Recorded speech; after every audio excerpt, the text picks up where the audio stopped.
In this video, I'm going to show you how to make square slabs. Make sure your surface is clean and dry before you start. You start off with the ball of clay and 3/8 of an inch wooden sticks, and you're going to slowly roll out your slab, and make sure you're flipping in between when you're rolling.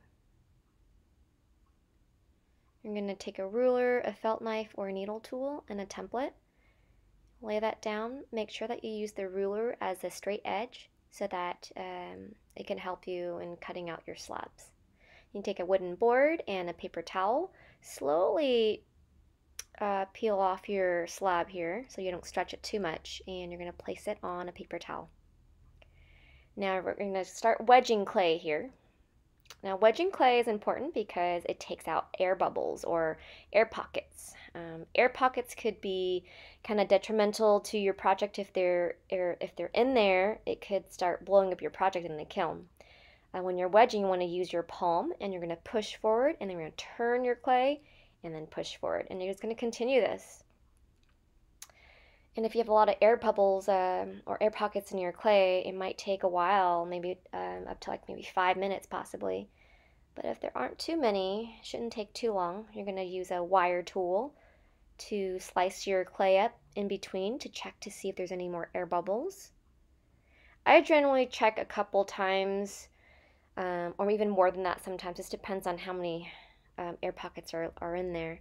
And this is pretty good, so I'm going to slap it together and just going to wedge it a little more here and then start rolling out my second slab.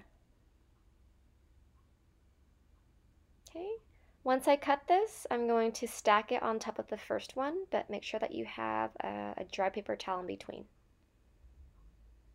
Okay, and we're going to do 4 more. Okay, more wedging. Gotta get out all those air pockets. If you don't get them all out, you'll see them when you're rolling out your slab. Okay, I'm gonna check some more here. And you could see a little air pocket there. So I'm gonna slap this together again, and I'm gonna wedge a little more.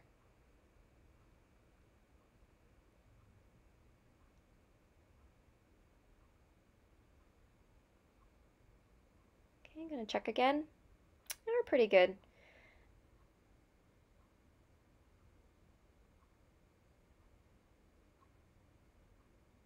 Now remember, after you make these 6 slabs, you're actually going to wait for it to dry overnight.